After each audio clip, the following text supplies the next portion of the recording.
이 땅의 모든 것이 내 것이요 라고 말씀하셨는 주님. 주님의 것을 우리가 건강 주시고 은혜를 입혀 주심으로 주님의 것을 우리가 취했습니다. 이런 하나님의 놀라우신 그 은혜를 감사하며 우리의 온 마음을 다해 주님 앞에 경배합니다. 주일 예물로 봉헌하고 11조와 감사와 다양한 이름의 예물들로 봉헌합니다. 하나님 당신의 것이지만 우리에게 주셨고 우리는 그 은혜에 감사해서 주님 앞에 다시 돌려드립니다. 이것이 우리의 삶 가운데 씨앗이라고 말씀하신 주님, 사랑하는 성도들이 온 힘을 다해 드린 이 씨앗을 주께서 축복하시사 우리로 이 땅에 사는 동안 물질로 어려움 당하지 않게 하시고 궁핍하지 않게 하시고 꾸지 않게 하시고 시시때때로 도우시는 주의 놀라운 손길을 우리로 보게 하시고 느끼게 하시고 우리의 입술들로 여호와를 경배하며 모든 이들에게 찬양하다 간증할 수 있도록 축복하옵소서. 내니 두려워 말라라고 말씀하신 주님, 우리의 환경과 우리의 신앙과 우리의 모든 삶 속에 크고 작은 두려움들이 이 시간 주님께서 다 허무시고 우리를 축복하소서. 우리 주 예수님의 이름으로 감사하며 간절히 축복 기도하옵나이다. 아멘.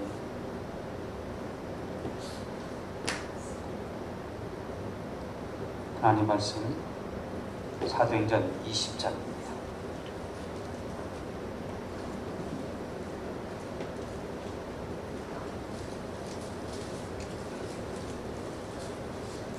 사도행전 20장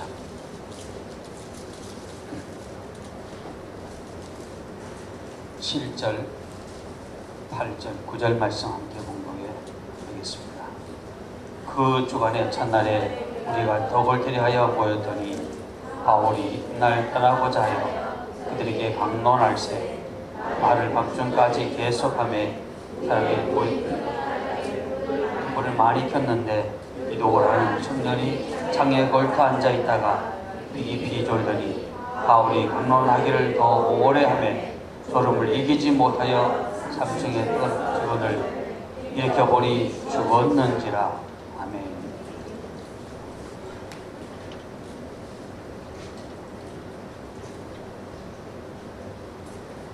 우리 옆에 분의 인사하시고 주의 이름을 축복합니다.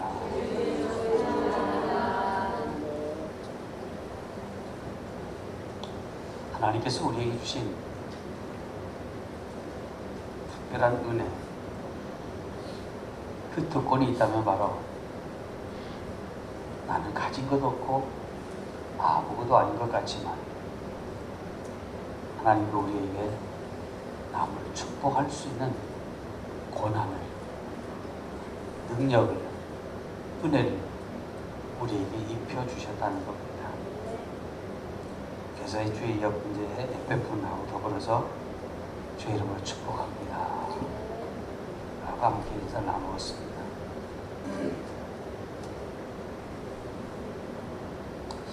사도 바울이 오늘 본문의 말씀에 보면 사도 바울이 며칠 동안 한 지역에 머물러서 그들과 함께 지냈습니다.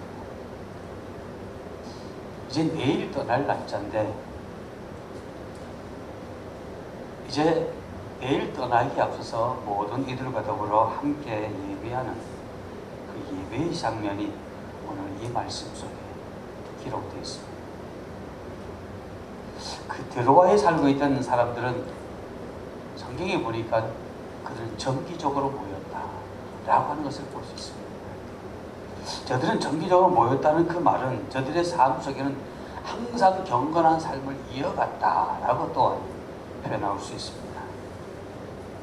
근데 이 오늘 모였던 지금 이 날, 지금 이 시간은 언제냐면 안식 후 첫날, 다시 우리로 말하면 주일날이다 라고 성경은 우리에게 말합니다.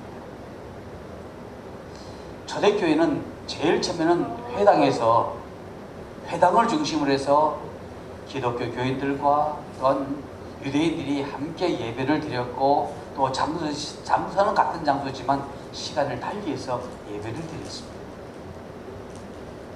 그러나 이러한 것들이 여러 가지 면에서 불편한 점이 있어서 그러면서 점차 이제 따로 예배 드렸는데, 바로 지금 사도 바울이 예배드리는 이 시간이 지금 따로 예배 드리는 거예요.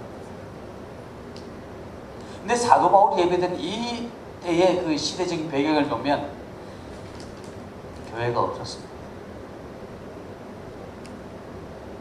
근데 그 기독교 교인들 가운데서 나름대로 믿음이 있고 가슴이 뜨거웠던 사람들, 또 그 가운데서 그 집이 좀 커서 좀 여러 사람이 같이 모여서 예배할 수 있는 장소면 저들이 그곳에 모여서 주님의 부활을 함께 나누고 은혜를 나누었습니다. 자, 초대교회에 있어서의 크게 우리 두 가지를 찾아볼 수 있는데요. 저들은 오늘 우리 함께 읽었던 말씀처럼 떡을 떼었다 라고 말합니다. 이 떡을 떼었다는 애찬을 나누었다는 말씀이고요. 그의 죽으심을 기념했다라고 했는데, 죽으심을 기념했다는 그 말은 바로 선만찬을 의미합니다. 우리 기독교의 초대교회에 있어서 가장 중요했던 예배의 두 흐름이 있었는데, 이 예배의 두 흐름은 애찬과 성찬 두 가지로 함께 나누어집니다. 근데 애찬과 성찬이 같이 오다가 어제냐면 이제 칼타고 회담에서 너무 우리가 이러다 보니까 어떤 문제가 생기냐면 애찬을 나누는 가운데 많은 문제가 생겼습니다. 그래서 그 애찬을 폐지하고 이제 성찬만 교회에서 이제 행해지기 시작했습니다. 그래서 우리 기독교의 가장 기본적인 그런 요소로 지금 발전해 가고 있습니다. 고린도서 11장에 나타날 것을 보면 이제 애찬을 통해서 많은 문제가 발달되었고 그 문제를 지금 지적하고 있습니다. 그래서 폐지된 겁니다. 여기서 우리가 기억해야 할 것은, 우리가 예배할 때 성찬은 반드시 있어야 되고 그 예배 가운데 또한 말씀은 반드시 있어야 된다는 것을 또 봅니다. 저들이 같이 나누었다. 그리고 저들이 말씀을 들었다 라고 우리에게 표현해 주겠습니다. 근데 오늘 여기서 우리가 한 가지 더 기억해야 할 것은, 그러면 우리가 하나님 말씀 안에서 우리 예배한 지금 초대교회의 그 예배 형태와 지금 우리의 예배 형태를 잠깐 함께 나누기를 원합니다. 초대교회는 예배 형식이 전혀 없었어요. 그냥 저들이 모여서 하나님 앞에 열심히 찬양하고, 또 저들이 모여서 이제 애찬을 나누고, 저들이 거기서 주님과 더불어서 함께 우리의 십자가에 죽으신 그 주님을 성찬을 하고, 그리고 말씀을 함께 나누는 겁니다. 특별한 예배 순서는 없습니다. 아주 너무 심플하고 간단합니다. 그러나 우리 일반 교회에서는 예배 순서가 참 많죠. 시작하는 기도를 비롯해서 성경 봉독을 해서 여러 가지 신앙의 고백을 해서, 그게 어디서 나왔냐면 바로 천주교의 어떤 모든 과정 가운데서 하나의 우리 기독교가 나오면서 일부를 가지고 나왔습니다. 그러나 우리가 지금 예배하는 이 우리의 교회의 예배 형태는 바로 초대교회 예배 형태를 닮아가길 원하고, 성령님이 그때 우리 가운데 역사하신 그 주의 음성을 우리가 듣기를 원하고 따르기를 원해서 우리는 지금 그런 예배로 지금 바뀌어져 가고 있고, 바뀌어진 것은 사실입니다. 자, 여기서 우리가 오늘 본문의 말씀 다려보니까 한밤중까지 말씀을 강론했다, 말씀이 가르쳤다, 아니면 말씀이 선포되었다 라고 말합니다. 자, 여기서 우리 주목해야 할 것은 한밤중에 밤중까지 강론한 사도 바울을 봅니다. 초대교회에 행했던 그 애찬과 다른 또 중요한 것은 말씀 선포라고 말씀드렸는데, 그 당시에 많은 기독교 교인들은 말씀 듣는 일에 너무 간절했습니다. 왜? 그때는 성경이 없습니다. 그때는 누가 특별한 학교가 없었고요. 정말 하나님이 세우신 하나님의 종들을 통해서 다시 사도들을 통해서만 말씀이 선포되어졌고 또 그 말씀을 들었던 몇몇 이들을 통해서 또 은혜 받은 이들을 통해서 주로 간증으로 모든 말씀들이 함께 나눠졌습니다. 근데 사도 바울이 늦은 시간까지 말씀을 전한 것과 우리가 주목해야 할 것은 사도 바울이 늦은 시간까지 어쩌면 밤 12시 넘어지도 모릅니다. 근데 또한 우리가 기억해야 할 것은 도라 교인들이 말씀을 얼마나 사모했는지, 말씀을 전하려고 하는 자가 말씀을 아무리 좋은 말씀을 많이 전하려고 해도 들으려고 하는 회중이, 그죠?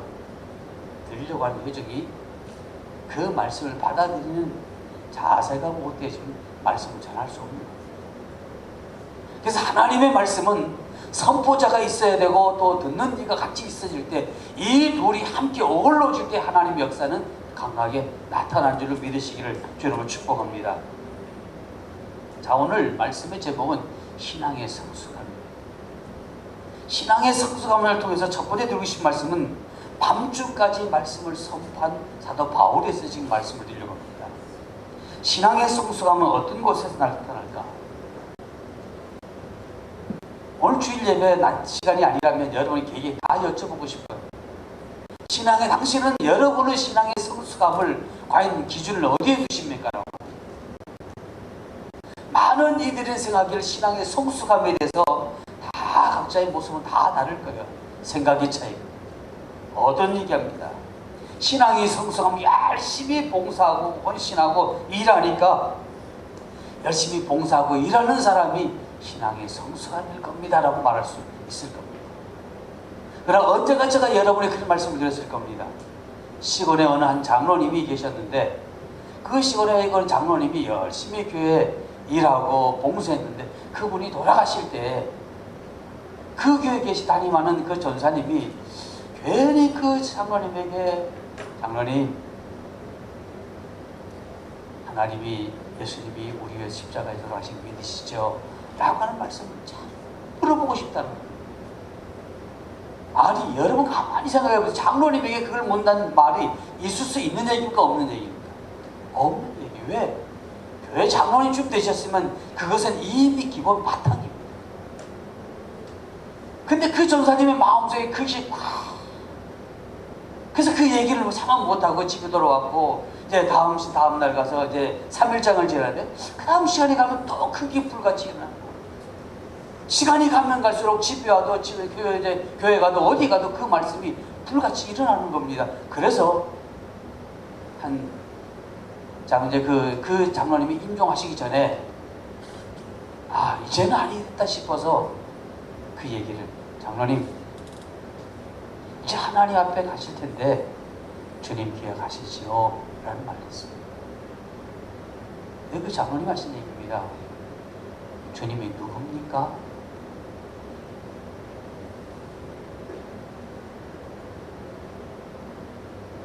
정말 들을 수 없는 소리를 들었습니다. 주님이 누구십니까?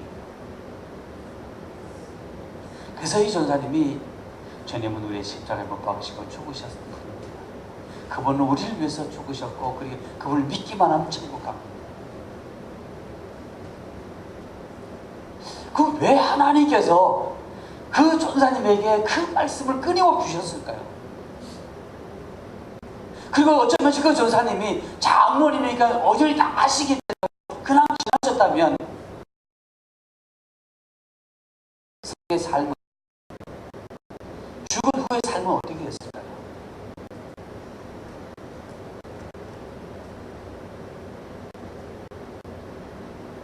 전사님이 물어보지 않았더라면 그 장로님은 교회를 위해서 이런저런 많은 이웃을 위해서 열심히 일을 해서 상금은 쌓아 나올지 모르지만 그러나 구원을 받지 못했습니다. 주님의 믿지 않았어요. 그래서 나중에 알고 보니까 그분이 세례를 받지 죽기 직전에 나는 세례도 못 받았어요. 시골 교회다 보니까 목회자가 계속 바뀌다 보니까 다른 분이 세례를 주셨겠지. 그래서 신앙생활 왠지 오래되니까. 그래서 집사님이 되어지고 권사님이 되어지고 장로님이 세워놓은 거. 자, 그렇다면 열심히 봉사하고 헌신한다고 해서, 충성한다고 해서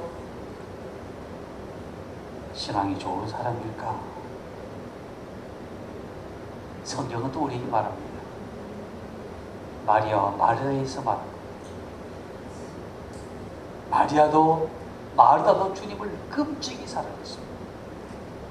그러나 두 사람은 주님을 사랑하는 방법이 차이가 났습니다. 주님이 오셨습니다. 마르다는 주님이 오신 그 주님을 위해서 열심히 부엌에서 뭔가 만듭니다. 그러나 마리아는 주님을 사랑했기에 주님 발 앞에 앉아서, 턱 밑에 앉아서 말씀을 열심히 들었습니다.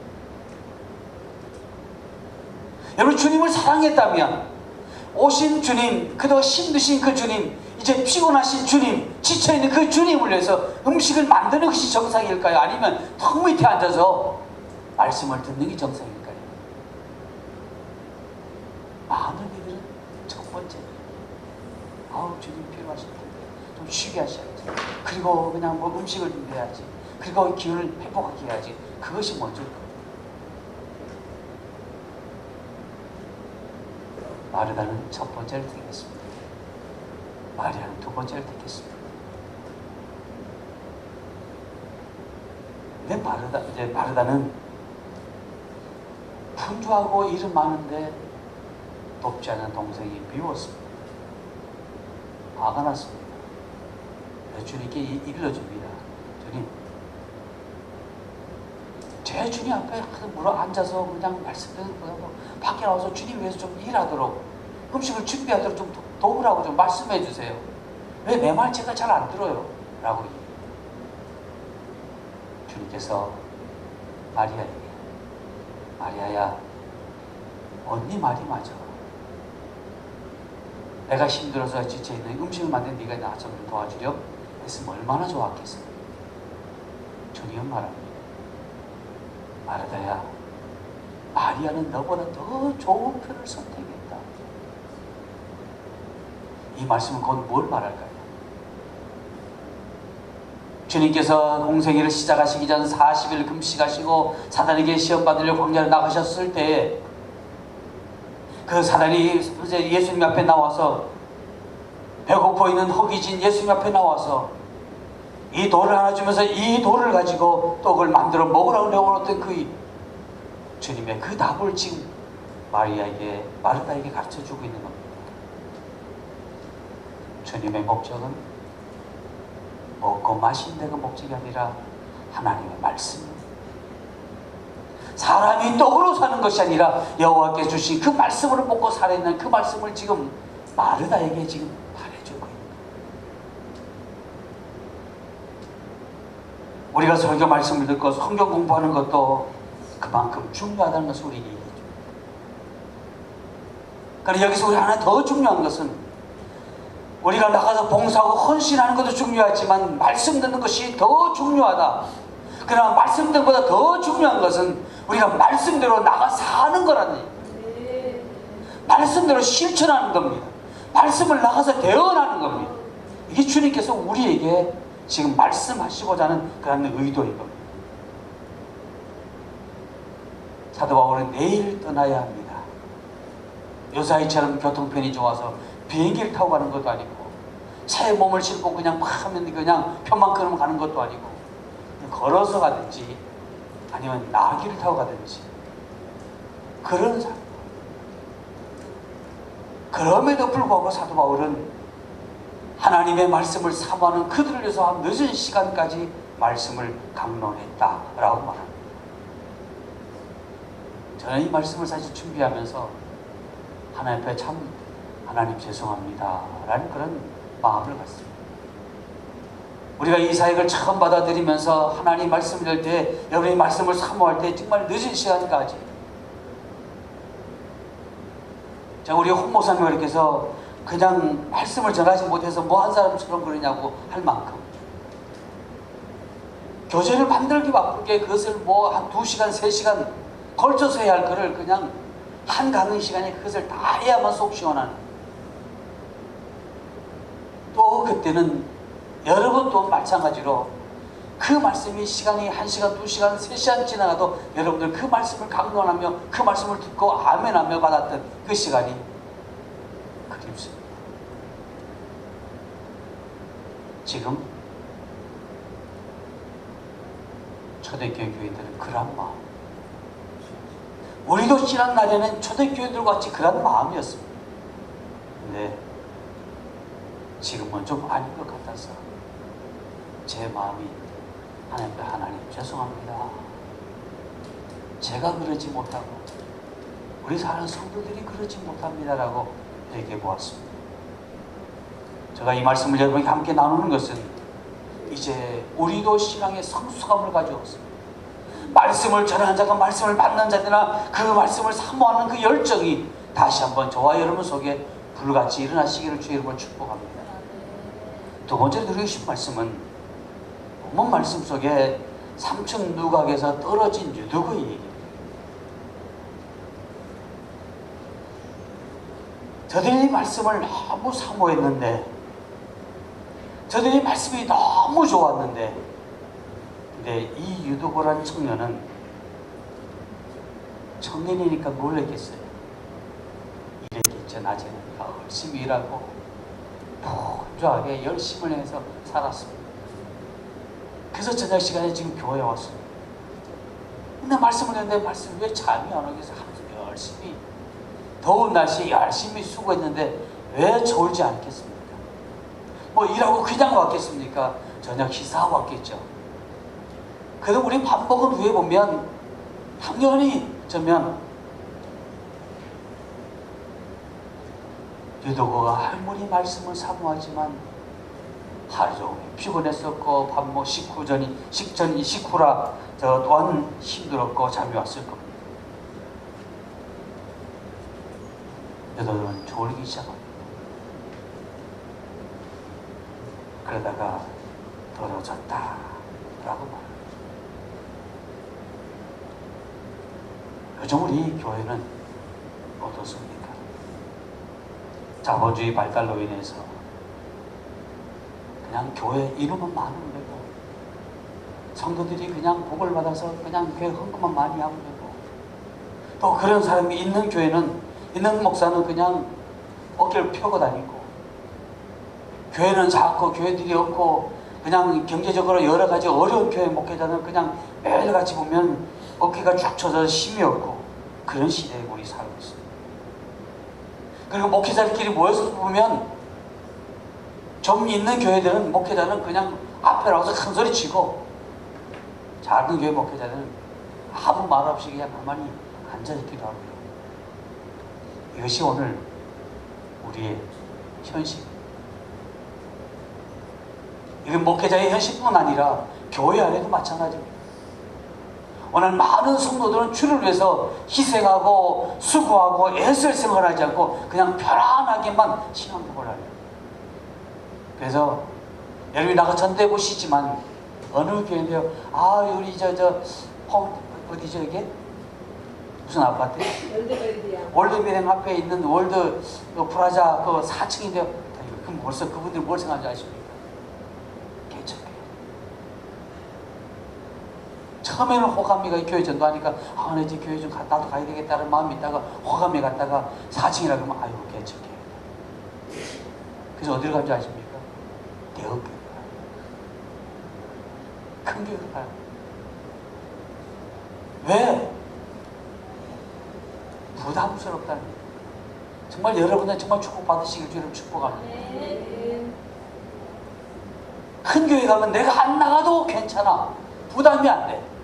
그리고 내가 헌금하지 않아도 부담이 안 돼. 뭘 해도 내가 튀지 않으니까 부담이 안 돼. 근데 작은 교회는 부담이 돼. 다 보여지니까. 오늘 많은 사람들이 편하고 내가 은밀하게 내 하고 싶은 일 다 하고자 그렇게 합니다. 근데 초대교회 교인들은 그러지 않았습니다.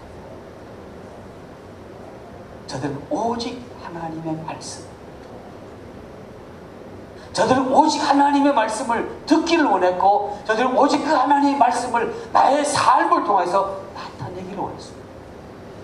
그 나타낸 삶이 저들이 나가서 복음을 전할 때 능력으로 나타났고 놀라운 변화가. 그래서 초대교회는 정말 3,000명, 5,000명이 나는 이유가 바로 그겁니다.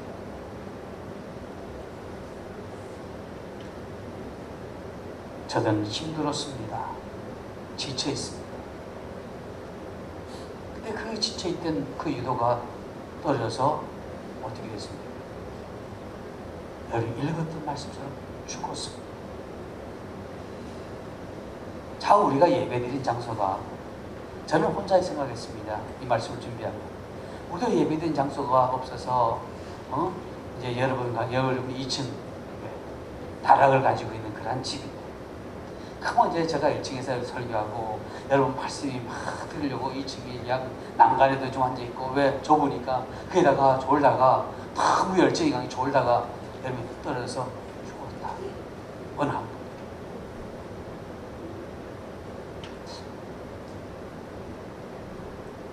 그렇다면 예배가 어떻게 될까요? 제가 이걸 생각하면서 정말 소름이 돋을 만큼, 야, 이 교회들은 정말 멋있다. 정말 신앙의 성수가. 만일 세인천 중학교에서 그런 일이 일어난다면, 말씀을 듣다가 졸다가 떨어져서 죽었다라고 한다면 성도들의 반응은 어떨까? 설교하는 나는 어떤 반응을 취할까? 제가 곰곰이 생각해봐요. 먼저 저 반응을 제가 혼자 스스로 봅니까? 떨어져 죽었다. 갑자기 조용해질 거예요. 그죠? 꽝 하는 순간 누구지?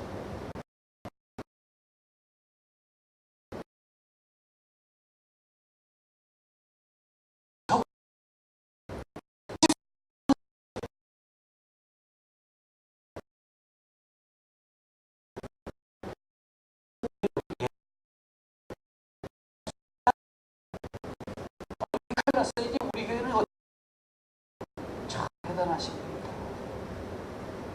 나는 119 찾았을 것 같은데, 우리 교인들은 119 찾았을 것 같은데, 엉성엉성 했을 것 같은데, 이다 큰일 났다라고 그냥 가방 들고 나가는 사람도 있을 텐데, 저들은 가방 들고 나간 사람이 없었습니다. 큰 충격을 주었을 텐데, 그 충격의 시간이, 그 정말 크나큰 충격의 그 시간을 여러분 기억하십니까? 정말 여러분이 어떤 일을 하다가 주의 큰 충격 당한다면 우리 119 찾기 전에, 우리는 아수라기 자기 되기 전에 어쩌면 저들처럼 그 시간을 기적을 일으킬 수 있는 장소로 만들 수 없을까? 그랬으면 좋겠다는 그 바람이 이 속에서 일어났어요. 그래서 제가 지금 그랬습니다. 용빈아, 그 소라장 같은 그 시간을 이제 너는 기적을 바꿀 수 있는 믿음으로 성장해라. 우리 사랑하는 성도들이 그런 믿음으로 성장했으면 좋겠다라는 그런 바람이 이 제 가슴 속에 끌어오기 시작했습니다. 이 설교를 몇 달 전에 준비했다. 이 설교를 자신이 없었습니다. 설교 준비할 때는 하나님의 은혜 가운데 준비하게 했는데, 이 설교 말씀을 볼 때마다 이 속에 없었습니다.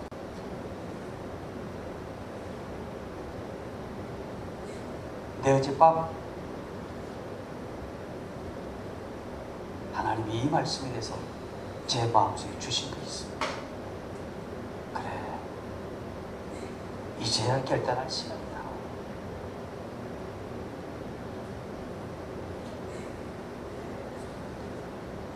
그 위기의 시간은, 유도가가 죽은 그 시간은 바로 복음의 증진의 기회입니다. 우리의 믿음을 한 단계 올릴 수 있는 그런 기회라는 사실입니다. 협력의 손을 이루는 것이 바로 신앙이라는 것을 보여주는 시간입니다. 어려움이 닥칠 때 그것을 인하여 두려워하지 말고, 그걸 낙심하지 말고, 그것을 인하여서 무성되지 말고 기도하자. 하나님이 우리에게, 바로 저와 여러분에게 당신의 살아계심을 보여줄 수 있는 시간입니다. 그 시간을 우리에게 주신 겁니다. 근데 우리가 오해해서 그 시간 우리의 아픔의 시간이고 저주의 시간이고 고난의 시간이라고 우리는 외면했습니다. 그러기에 저와 여러분의 삶 속에는 기적이 일어나지 아니한 겁니다.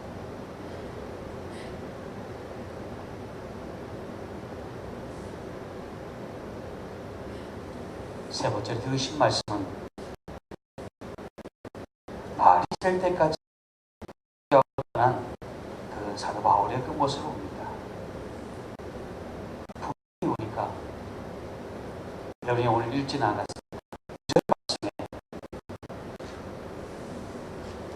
읽었나요? 죽었다라고 했습니다. 그죠? 분명히 죽었다라고 했습니다. 그런데 더 당황스러운 것은 사도 바울은 그 죽었다라고 이렇게 있는데 사도 바울은 거기에 대해서 전혀 개의치 아니한 모습을 봅니다. 그냥 그 다음에 보면 사도 바울이 유도가 떨어 죽었는데 사도 바울이 그냥 설교하지 말고 그냥 쫓아가서 유도고에게 엎드렸습니다. 10절 말씀 보니까 그 몸을 안고 말하되 떠들지 마라, 생명이 저에게 있다라고 했습니다. 모든 사람이 볼 때는 다 죽었습니다. 근데 사도 바울이 갔더니 그에게 엎드려 그의 몸을 함께 대더니 갑자기 왜 그래? 조금 웅성웅성했겠죠. 그랬더니 바울이 한 소리가 떠들지 마라, 생명이 저에게 있다라고. 근데 더 놀라운 순간은 그 후부터 웅성웅성하던 사람들이 조용해졌습니다. 죽었다고 기록했는데 사도 바울은 저에게 생명이 있다라고 선포했습니다. 믿음의 말이에요. 다른 사람은 당신은 오래 살지 못한다고 말하지만 그러나 믿음의 사람은 오래 산다고 말해요. 믿음이 없는 사람은, 세상에 있는 사람들은 이것이 당신의 삶 가운데서 어려운 고난의 시간이라고 하지만 그러나 믿음의 사람은 내가 하나님의 은혜 안에 한 단계 올라갈 수 있는 시간이라고 말합니다. 그것이 믿음이 있는 사람과 믿음이 없는 사람의 차이입니다. 그 이 생명이 있는 사람과 생명이 없는 사람의 차이입니다. 믿음의 선포가 그만큼 중요합니다. 그냥 이 속에서 똥배짱으로 그냥 살아있어, 죽었어, 뭐 어떻겠어 라는 선포가 아니라 진정한 믿음 안에서입니다. 가슴에서 우러나는, 하나님을 절대로 신뢰하는 그 믿음 안에서의 선포의 말입니다. 하나님께 천지를 창조하실 때 이 세상은 캄캄한 공허했다라고 말합니다. 근데 하나님께서 말씀합니다. 여호와의 신이 그 수면 위에 운행하시더니 빛이 있으라, 하늘과 땅이 갈라져라, 무천 드러나라. 그 말은 선포. 난 놀라운 것은 선포했더니 그대로 되었더라. 누가 선포했습니까? 여호와 하나님께서. 주님도 마찬가지로 주님께서 이 땅에 오셔서 하신 그 모든 내용을 가만히 보면 선포하셨습니다. 주님께서 우리에게 한 가지 더 가르쳐 주시겠습니다. 선포는 아버지의 하신 일을 보고 그대로 선포하신 거고, 주님께서 이 땅에 오셔서 또 우리에게 가르쳐 주신 것은 기도합니다.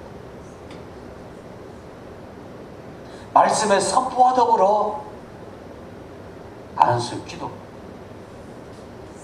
손을 내시고, 어떤 이는 예수님의 그 옷자락을 만졌더니 능력이 나왔다. 그 말은 곧 뭐냐면 예수님 그 자체가 능력입니다. 예수님이 누구예요? 예수님이 누구예요? 누구의 아들요? 예수님이 누구의 아들? 더 큰 소리, 예수님이 누구 아들? 하나님의 아들. 자, 그럼 여러분 더 한 가지 더 여쭤볼게요. 여러분 누구의 아들? 여러분 누구의 자녀? 하나님의 자녀. 그래요, 그거예요. 예수님 안에는 예수님의 옷자락을 만졌더니 능력이 있었던 것처럼 예수님의 능력이라면 왜? 예수님이 하나님의 아들이거든. 근데 더 중요한 것은 나도 하나님을 아버지라 하거든. 그러면 아버지의 능력이 누구 안에? 여러분 안에 있다는 얘기입니다. 네? 근데 우리는 내가 아버지의 아들이기 때문에, 아버지의 자녀이기 때문에 내게도 아버지의 그 능력이 있다. 그러나 나는 선포를 못한다. 왜? 두려워서. 나는 능력이 있다. 그러나 나는 행하지 못한다. 왜? 나는 내 스스로 생각하기는 아직까지 어린아이라고. 이것은 곧 뭘 의미하냐면, 사도 바울이 분명히 유두고가 죽었는데 하더니 조용히 해라, 아직 살아있다. 그게 담대함, 여호와와 동행하는 담대함. 근데 우리는 왜 그러지 못하느냐? 여호와가 우리와 동행하지만 담대함이 없습니다. 이제 우리가 할 수 있는 것은 담대함을 가집니다. 담대함을 가지시기를 주의 이름으로 축복합니다. 하나님의 임재함이 나타나면 당연히 여러분을 보는 모든 이들이 두려워할 수 있습니다. 모세가 시내산에 올라가서 내려온 후에 하나님의 임재와 더불어 있다가 임재 안에서 그가 내려올 때 많은 이스라엘 백성들조차도 모세를 보기를 두려워했습니다.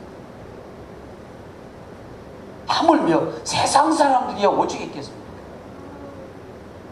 여러분이 믿음 안에서 하나님 임재 안에 갈 때에 믿는 사람들도 여러분을 두려워할 수 있고 여러분을 싫어할 수도 있습니다. 그러나 여러분 두려워하지 마십시오. 하나님의 임재가 여러분과 함께 있기 때문인 줄로 믿으시기 바랍니다. 시내산의 사건은 그걸 우리에게 보여주는 거다. 그런 현상이 나타날 때 더 담대하시고, 우리 모두가 사도 바울의 담대함과 두로와 교인들의 신앙의 성숙함, 웅성웅성하다가 조용히 해라, 아직까지 살아있다 라는 그 말이, 그 말씀 믿고 보면서 기다리던 그 성숙함, 하나님의 말씀이 선포되어지면 그 말씀이 이루어지기를 기다리기를 선포하는, 기다릴 줄 아는 그런 신앙의 성숙함이 저와 여러분이 있으시기를 주의 이름으로 축복합니다. 사도 바울의 행동에 참석한 일이 조용히 있고 성숙한 신앙의 행동이 있겠죠. 사도 바울의 그 믿음은 산 믿음으로 우리에게 보여줍니다. 그러하다면 사도 바울도 하나님을 아버지라고 불렀고, 나도 하나님을 아버지라고 불렀고, 오늘 하나님의 기적을 일으키는 수많은 이들 또 하나님을 아버지라고 그래요. 나도 하나님을 아버지라고 하는데 왜 그들을 통해서 나타나고 왜 나는 나타나지 않을까? 담대함. 그 담대함이 여러분 안에서 불같이 일어나시기를 다시 한번 주의 이름으로 축복합니다. 결론의 말씀을 드리려고 합니다. 산 믿음, 행동하는 믿음, 그 믿음은 어떠한 상황 속에서도 굴하지 않고 여호와의 말씀을 대언하는 겁니다.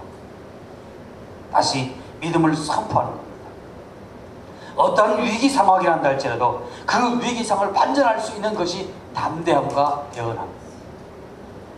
여러분의 삶 속에 담대함과 대언함이 불같이 나셔서 모든 이들이 삶 가운데 힘들고 어렵다고 외치는 이때 여러분이 그것을 헤쳐나가고 그들의 삶 가운데 새로운 희망을 줄 수 있는 성도가 되기를 주의 이름으로 축복합니다. 기도하시겠습니다.